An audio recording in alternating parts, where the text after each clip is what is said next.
Wabarakatuh. Masya Allah. Ana baru kelihatan ada ranjang tingkat di masjid ya. Nah, ada yang tidur di masjid ini ceritanya. Oh, ranjang kelebihan. Masya Allah. Dihadiahkan ke masjid gitu. Alhamdulillah. Alladzi bi ni'matihi tatimmu shalihat. Segala puji bagi Allah Jalla Jalaluh yang karena nikmatnya kebaikan-kebaikan menjadi sempurna. Yang karenanya ma'had ini bisa berdiri.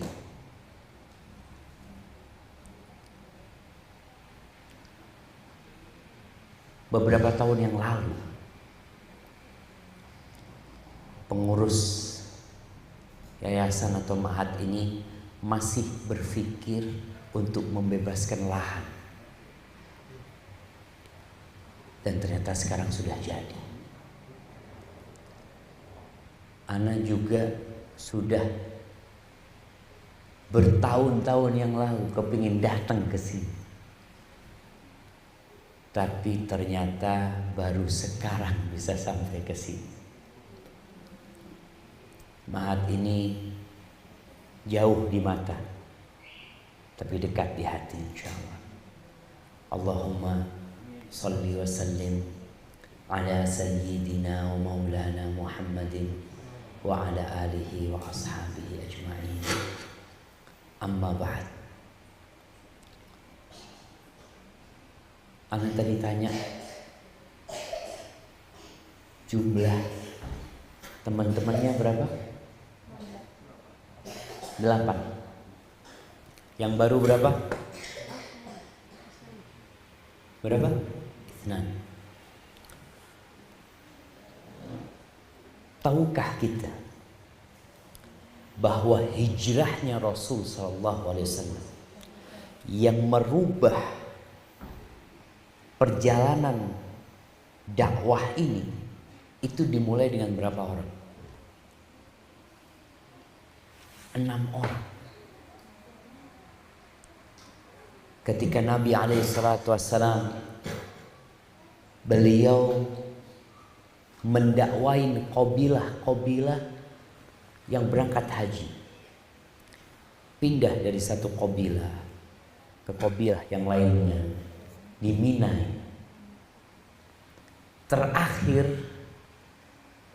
setelah mendapatkan respon yang kurang menyenangkan dari orang-orang tersebut, Rasulullah SAW mendapati 6 orang dari Madinah sedang tahallul.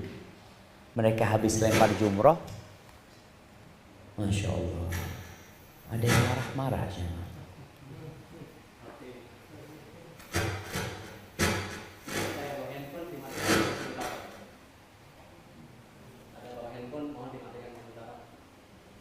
Masya Allah. Tayyib. 6 orang ini sedang tahallul. Habis lempar jumrah mereka tahallul, cukur rambut mereka. Rasulullah SAW tidak menyia-nyiakan kesempatan itu.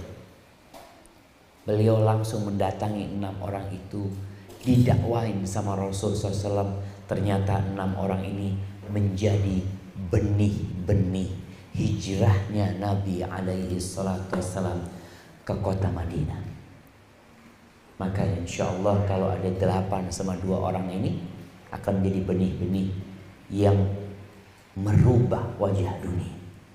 Siap? Bismillah. Apabila manusia meninggal dunia, siapa namanya? Muhammad bin siapa? Bin siapa? Muhammad bin Ali. Baik, Muhammad bin Ali. Kalau ayahnya meninggal dunia, semua amalan ayahnya akan terputus. Betul. Kecuali apa? Anak yang soleh, sedekah jariyah, ilmu yang bermanfaat. Subhanallah. Muhammad menyebutkan yang pertama anak yang soleh. Karena harapan orang tua itu kepada anak lebih besar daripada harapan kepada harta. Allah Azza wa Jalla berfirman di surat Al-Kahfi, Al-malu wal banun zinatul hayatid dunya. Harta dan anak itu adalah perhiasan kehidupan dunia. Artinya kalau kita hidup nggak punya anak, ya susah hidupnya. Hidup nggak punya harta, melarat. Itu adalah perhiasan kehidupan dunia. Tapi Allah sebutkan ternyata ada harapan yang sebenarnya lebih baik daripada harta dan anak. Apa? Wal baqiyatus salihat khairun 'inda rabbika thawaban wa khairun amala. Sesungguhnya amal-amal soleh, ucapan-ucapan yang baik itu lebih baik di sisi Tuhanmu dan lebih besar harapan. Subhanallah, amal soleh. Gimana kalau punya anak soleh? Karena nggak semua anak soleh. Yang dapat menjadi manfaat buat orang tuanya itu anak yang soleh. Nabi Sulaiman, putranya siapa Nabi Sulaiman itu? Siapa namanya? Namanya siapa, adik? Namanya siapa? Namanya siapa? Nah, Muhammad juga bin Muhammad bin Umar. Muhammad bin Umar. Di sini ada Muhammad bin Ali, Muhammad bin Umar. Nabi Sulaiman itu bin siapa? Bin Daud. Masya Allah. Tahu jawabannya, cuma mikir itu apa. Masya Allah. Tapi Nabi Sulaiman itu Sulaiman bin Daud. Kita tahu kerajaannya Nabi Sulaiman. Nabi Sulaiman itu Allah berikan kerajaan yang tidak akan ada kerajaan sesudah Nabi Sulaiman yang dapat menyaingi kerajaannya Nabi Sulaiman.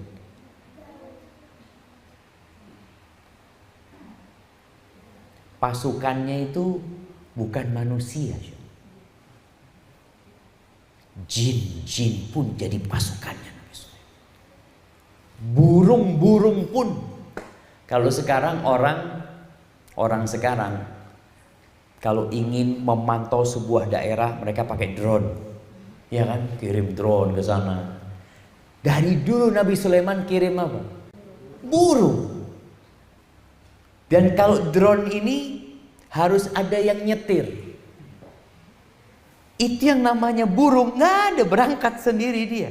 Berangkat kemana tahu-tahu laporan sama Nabi Sulaiman. Subhanallah. Kemudian Allah berikan kepada Nabi Sulaiman angin. Sekarang orang naik pesawat. Lebih canggih mana angin yang Allah berikan kepada Nabi Sulaiman sama pesawat yang dibuat oleh manusia? Angin. Pesawat itu butuh lapangan terbang. Helikopter itu butuh helipad. Kalau mau terbang satu kampung, dengar angin itu tahu-tahu nyampe. Gak ada yang dengar. Suatu hari Nabi Sulaiman ini berjalan bersama pasukannya. Yang di depan jin, belakangnya manusia, kemudian burung-burung dari atas. Jadi pasukannya Nabi Sulaiman ini gak kepanasan. Karena ada burung yang menaungi dari atas mereka. Ada seorang ahli ibadah dari kalangan Bani Israel. Dari biaranya dia melihat. Dia takjub dengan kerajaan Nabi Sulaiman. Lalu dia mengatakan, laqad utiya ibnu Daud mulkan aziman. Anaknya Daud ini benar-benar telah dikasih kerajaan yang hebat sekali. Nabi Sulaiman ngelihat nih orang ini terpedaya dengan keindahan dunia. Maka Nabi Sulaiman mengatakan kepada dia, la tasbihatun wahidatun fi sahifatil mu'min khairun min mulki Sulaiman. Tasbih, kalimat subhanallah satu kali yang berada dalam catatan orang yang beriman itu lebih baik daripada kerajaan Sulaiman. Bayangin amal soleh, tasbih sekali lebih baik daripada kerajaannya Nabi Sulaiman. Kenapa? Karena tasbih itu akan kekal, akan mengantarkan kelak ke surga Allah Azza wa Jalla, akan berada dalam catatannya. Tatkala dunia ini hancur, tasbih itu tetap ada dalam catatan. Sedangkan kerajaan Sulaiman akan hilang. Dan terbukti kalau ditanya, mana kerajaannya Nabi Sulaiman? Mana pasukannya Nabi Sulaiman? Mana singgasana Ratu Balqis yang dipindah dari Sabah sampai ke Palestina, sampai Al-Quds? Mana semua itu? Nggak ada sudah. Maka kalau bicara anak itu harapan orang tua, kalau anak itu soleh. Kalau nggak soleh jadi bencana buat orang tuanya. Karena harapan itu berada dalam kesolehan. Makanya doanya Nabi Ibrahim, beliau bukan minta anak sembarangan. Apa doanya Nabi Ibrahim? Rabbi habli minas solihin. Minas solihin. Saya kepingin anak yang cantik, yang tampan. Nabi Ibrahim minas solihin. Ya Allah, anugerahkan kepada aku anak-anak yang soleh. Ya tentunya orang tua kepingin punya anak yang sempurna. Nih 8 orang ini semua punya kaki. Alhamdulillah. Itu nikmat dari Allah Azza wa Jalla. Ada yang lahir tanpa kaki. Semuanya punya tangan. Alhamdulillah. Orang tua senang ketika anaknya lahir. Biasanya yang ditanya apa? Gimana anaknya? Lengkap. Kalau dikatakan lengkap, alhamdulillah. Sempurna, alhamdulillah. Tinggal bagaimana membentuk anak ini jadi anak soleh. Perjuangan orang tua. Memilih sekolahan itu juga perjuangan di antara banyak sekolahan. Kenapa kita pilihkan anak kita ke sekolahan ini? Dari TK sudah dipilihkan sekolahan. Nanti SD dipilihkan sekolahan, pesantren juga dipilihkan sampai kuliah. Tujuan semuanya kalau orang tua yang soleh adalah bagaimana menciptakan anak-anak yang soleh dan soleha. Itu tujuannya. Kenapa orang tua bakal meninggal dunia? Bapak ana namanya Riza bin Hasan Basalam. Alhamdulillah beliau masih hidup. Semoga Allah memanjangkan umurnya dan memberkahinya. Ibu ana juga alhamdulillah dia masih hidup. Ketika keduanya meninggal dunia, mereka akan meninggalkan warisan, meninggalkan harta. Hartanya nggak dibawa mati sama mereka. Tapi kalau mereka meninggalkan anak yang akan mendoakan orang tuanya, ini aset yang besar sekali. Harta bakal dibagi, anak nggak bakal dibagi. Anak nggak pernah jadi warisan. Anak adalah aset yang terus milik orang tuanya. Yang kemanapun pergi, Muhammad. Kalau ditanya siapa namanya, Muhammad bin Ali. Wahada kalau ditanya siapa namanya, Muhammad bin Umar. Supaya tahu bapak anak namanya Umar. Anak hadir di dunia ini karena punya bapak yang namanya Umar. Yang lainnya juga seperti itu. Mungkin dia punya nama panjang ya, punya nama panjang tapi sebutkan nama bapaknya. Kalau kita melihat Bagaimana harapan orang tua sama anaknya begitu besarnya sekali. Ada orang tua yang mungkin tidak bisa baca Quran. Ada orang tua yang mungkin belum hijrah. Orang tua yang mungkin banyak dosa.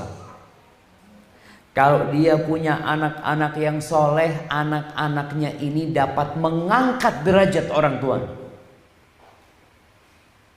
Rasulullah SAW dalam hadis riwayat Muslim, bagaimana beliau menceritakan ada seorang ayah, ada orang tua yang ditinggikan derajatnya di surga. Lalu dia bertanya, "Anna li hadza?" Kok bisa aku dapat derajat ini? Ceritanya gimana? Karena semua orang itu tahu sama amalnya masing-masing. Semua orang tahu. Ketika di sidang dia tahu, ketika ditimbang dia tahu. Tapi ketika masuk surga dia heran kenapa berada di derajat yang tinggi. Dari mana aku mendapatkan ini? Fayuqalu lahu bistighfari waladika laka. Itu karena istighfar anakmu buat engkau. Itu anak yang soleh yang akan terus mendoakan orang tuanya. Baca Rabbighfirli wali walidayya warhamhuma kama rabbayani shaghira. Loh Ustaz, bapak anak masih hidup. Walaupun masih hidup, jangan dipikir doa itu kalau sudah mati. Anak nunggu bapak mati baru anak doakan. Ini doa hidup dan mati. Mintakan ampun buat orang tuanya. Ini harapan orang tua. Kadangkala orang tua itu minta.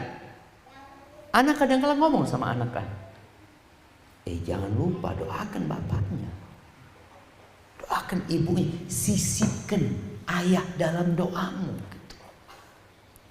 Supaya anak ini terbiasa nanti ayahnya mati dia terus mendoakan. Kalau anaknya nggak soleh, ya nggak akan jadi harapan buat orang tuanya. Hidup saja menyusahkan orang tua, apalagi sudah mati. Mungkinkah dia ingat sama orang tuanya? Iya, kalau Allah kasih hidayah. Tapi kebanyakan anak-anak yang nggak soleh, dia tidak pernah berdoa buat dirinya, apalagi buat orang lain. Kemudian juga Nabi menceritakan alaihi salatu wassalam tentang orang tua yang dikasih mahkota, dikasih 2 helai pakaian, yang kalau semua kekayaan di dunia ini dikumpulkan untuk membeli 2 pakaian itu nggak cukup. Anak-anak nggak mungkin lah ngasih orang tua baju harganya 1 miliar. Pikiran, anak mau kasih baju buat ayah 1 miliar, atau mau kasih kerudung buat ibu harganya 1 miliar, mungkin nggak kepikiran. Tapi ini ada orang tua dikasih pakaian kelak, hidup ini sebentar, dunia akan hancur. Ketika dibangkitkan kembali, orang tua ini dikasih pakaian. Kita tahu ya, manusia akan dikeluarkan dari kuburnya dalam kondisi telanjang, tidak berpakaian. Nanti mereka dikasih pakaian. Nih orang tua akan dapat pakaian dengan nilai yang nggak bisa dibayangin jemaah. Dia tanya, bima kusina hada. Kita dikasih baju ini karena apa gitu loh? Apa yang kita kerjakan? Fayuqalu lahu bi ahdi waladikumal Qur'an. Karena anakmu hafal Quran, karena anakmu mengamalkan Quran, karena anakmu mengajarkan Al-Quran. Jadi ini sebuah harapan besar buat orang tua. Yang sekarang banyak orang tua itu berharap balasan dari anaknya di dunia. Dia berpikir bagaimana anaknya sekolah, bisa jadi orang kaya, bisa menghasilkan harta yang banyak, sehingga nanti orang tua di akhir hidupnya ada jaminan masa tua. Banyak orang seperti itu. Tapi ada orang tua yang tahu akan ada kehidupan selanjutnya yang dia lebih butuhkan jaminan untuk waktu itu, yaitu tatkala ajal menjemput kita semuanya. Tapi bagaimana cara kita untuk mendapatkan anak yang soleh? Gimana caranya? Kalau anak itu harapan orang tuanya. Cara yang pertama adalah jangan salah pilih istri. Jangan salah pilih istri. Ini kan adik-adik belum mikir nikah kan? Ya. Abul Aswad Ad-Du'ali, mungkin akan dengar nama ini. Dia dikatakan yang meletakkan ilmu nahu sorof, atau dia yang pertama meletakkan titik. Abul Aswad Ad-Du'ali, dia mengatakan kepada anak-anaknya, ahsantu ilaikum sigaran wa kibaran wa qabla an tuladu. Kata dia, aku telah berbuat baik kepada kalian ketika kalian kecil, saat kalian besar, dan sebelum kalian dilahirkan. Bayangkan gimana orang tua kita berbuat baik kepada kita, kita belum lahir. Anak-anaknya heran, bapaknya ngomong kayak gitu. Kata anaknya, ayah, kalau engkau berbuat baik kepada kami ketika kami kecil, oke, siap. Saat kita besar, kita rasakan itu. Tapi bagaimana engkau bisa berbuat baik kepada kita sedangkan kita belum lahir? Kata ayahnya mengatakan, ikhtartu lakum umman la tu'ayyaruna biha. Aku pilihkan buat engkau seorang ibu yang engkau tidak akan tercela dengannya. Dari sana dimulai. Jadi ketika ingin anak soleh, mau tidak mau ibunya harus soleha gitu. Kalau mungkin sebagian ibu, iya Ustaz, ana memang waktu nikah belum soleha. Sekarang berusaha untuk jadi wanita soleha. Tujuannya apa? Supaya menghasilkan anak-anak yang soleh-soleha. Mau tidak mau perlu perjuangan. Kemudian bagaimana mendidik anak-anak sejak kecil. Ada anak-anak yang sejak kecil diajari joget. Ngelihat anak-anak kecil sama ibunya joget sama ibunya, nyanyi sama ibunya. Berarti ibunya punya tujuan lain. Ya nggak tahu lah apa ambisi dia. Tapi ada orang tua yang sejak kecil anaknya diajarin Quran. Sebelum tidur dibacakan ayat kursi. Bangun tidur pagi diajarin Al-Fatihah. Terus dididik anaknya dengan baik. Dan perlu kesabaran. Orang tua mendidik anak ini perlu kesabaran. Kemudian anaknya 7 tahun diajarin sholat. Dan ngajarin sholat itu nggak mudah. Sampai Allah Azza wa Jalla mengatakan, wa'mur ahlaka bis-sholati wastabir 'alaiha. Suruh keluargamu sholat dan sabar. Engkau menyuruh itu sabar. Siapa yang kalau sholat subuh pas liburan masih dibangunkan? Nah, ibu-ibunya tanya sama mak-maknya, siapa di antara anaknya ini kalau sholat subuh di rumah masih dibangunkan? Udah bangun sendiri semuanya? Nah, masih dibangunkan? Ini udah bangun sendiri? Bangun sendiri apa dibangunkan? Gimana? Kadang-kadang dibangunin. Pakai alarm. Nah, bangun sendiri, nggak dibangunkan sama abahnya. Kadang-kadang dibangunin. Selalu dibangunin. Kadang-kadang dibangunin. Nah, di sini kadang-kadang orang tua kan berpikir anaknya sudah di pesantren, kalau pulang pikirnya subuh bangun sendiri gitu kan. Ternyata masih dibangunin juga gitu lah. Perlu perjuangan orang tua. Subhanallah, Allah yang mengatakan wa'mur ahlaka bis-sholati wastabir. Jadi kalimat wastabir dalam bahasa Arab itu lebih tinggi daripada wasbir. Kalau wasbir itu sabar ya. Wastobir ini sabar ekstra gitu. Jadi jangan berpikir orang tua dengan anaknya di pesantren pulang ke rumah selesai sudah. Sholat nggak usah disuruh, kadang-kala masih dibangunkan. Ya, insya Allah itu jadi bagian pahala. Jadi pondok itu bagi-bagi pahala sama orang tuanya. Kalau ternyata anak-anaknya ini bangun subuh karena ustadznya yang ngajarkan saja, berarti pahalanya buat siapa? Ustadznya yang ngajarin. Tapi ketika di rumah anak itu masih perlu dibangunkan sama ibu bapaknya, berarti ibu bapaknya akan dapat pahala juga, dia mendidik anak untuk sholat. Jadi yang ingin anak soleh, mau tidak mau dia harus sabar mendidik anak-anaknya dengan segala kebaikan. Kemudian perlu memilihkan kawan. As-sahibu sahib. Kawan itu menarik. Ya, kalau kawannya suka main futsal, maka akan diajak main futsal. Kalau kawannya suka main game, kira-kira diajak main futsal? Enggak. Diajak main game. Ini berlapan ada grup game? Nggak ada? Alhamdulillah. Soalnya kadang-kala lihat anak-anak itu pulang ke rumah dari pesantren udah punya grup anak. Masya Allah kata dia. Kalau grup murojaah, ya, grup saling ini enggak, grup main game. Maka perlu cari kawan.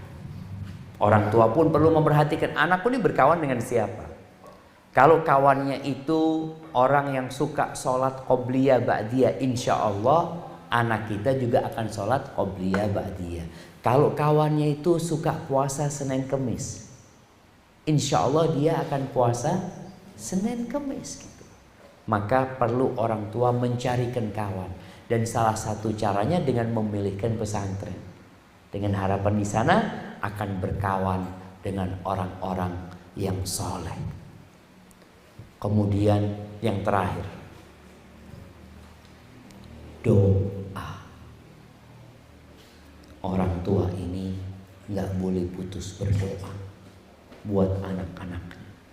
Di antara bentuk doa orang tua adalah menjadi orang soleh. Jadi bertawasul orang tua ini dengan amal solehnya dia. Kita tahu bagaimana Allah Azza wa Jal mengirim Khidir atau Nabi Khidir menurut sebagian ulama dan Nabi Musa alaihissalam untuk merenovasi bangunan yang mau roboh. Di surat Al-Kahfi diceritakan. Itu bangunan mau roboh, Nabi Musa dan Khidir, subhanallah, Nabi suruh merenovasi bangunan, dikirim sama Allah. Kemudian Khidir cerita, kenapa kok aku merenovasi bangunan yang hampir roboh itu? Wa ammal jidaru fakana li ghulamaini yatimaini fil Madinah wa kana tahtahu kanzul lahum wa kana abuhuma salihah. Khidir menceritakan itu bangunan milik dua anak yatim yang ada di kota anak itu. Di bawah bangunan itu ada harta tersimpan milik mereka. Bapak anak itu orang soleh. Jadi ini anak dijaga sama Allah karena kesolehan orang tuanya. Jadi kita kalau ingin berdoa mohon sama Allah buat anak-anak kita, buat kebaikan mereka, tolong sebelum berdoa orang tua juga memperbaiki dirinya. Dia juga jadi orang soleh. Dia tidak makan yang haram, dia tidak bawa yang haram ke rumahnya. Ketika orang tua soleh, kemudian dia berdoa minta sama Allah Azza wa Jalla, insya Allah dikabulkan doanya. Buat para orang tua, jangan lupa menghafalkan doa yang sering dibaca sama Nabi Ibrahim. Seperti Rabbi ij'alni muqimas shalah wa min dzurriyyati.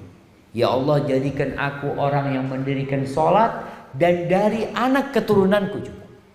Minta supaya anak keturunan kita mendirikan salat.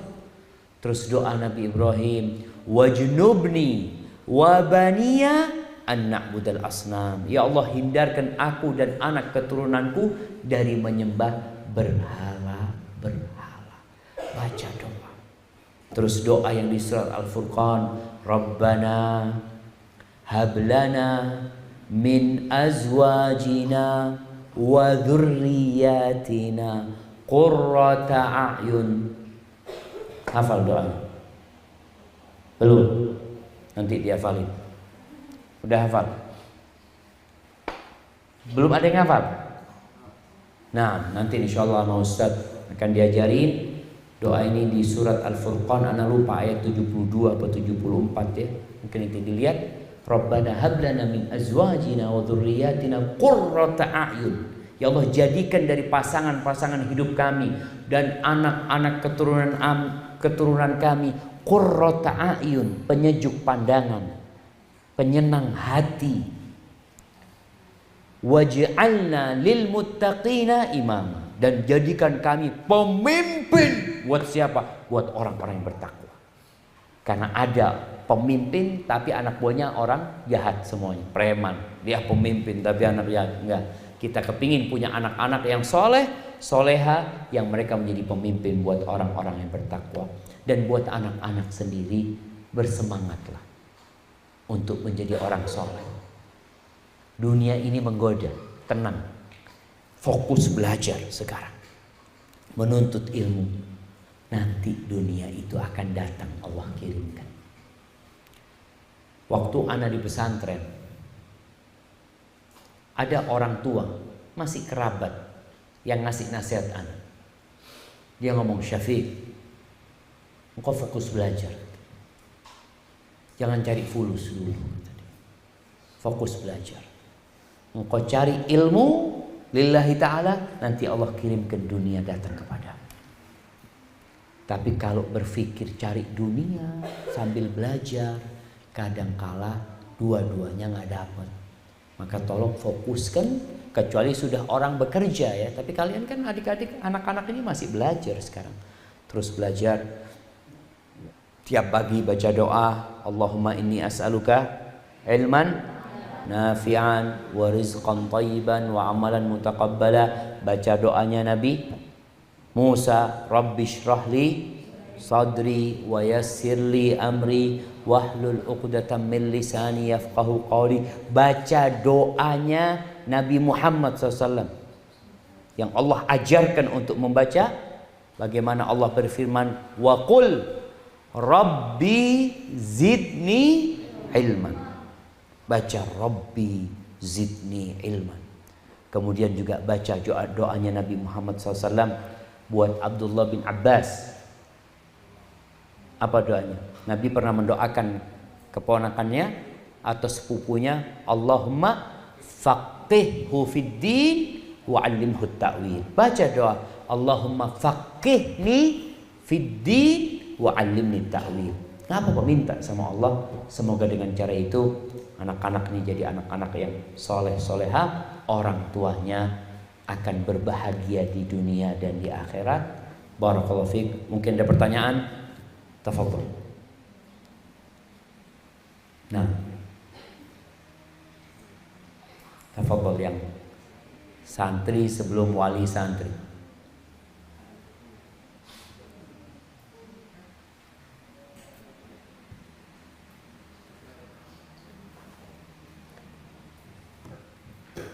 Masya Allah.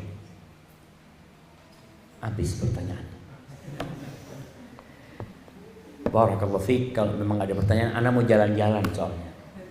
Ana mau lihat pesantren ini yang dulu ana cuma dengar ceritanya, belum pernah nyampe, maka ana punya waktu 10 menit buat jalan-jalan melihat pesantren antum, dan semoga suatu saat bisa balik lagi ke sini untuk berjumpa dengan semuanya yang hadir di tempat ini. Aqulu qawli hadza wa astaghfirullah li wa lakum wa lisa'iril mu'minin wal mu'minat fastaghfiruhu innahu huwal ghafurur rahim.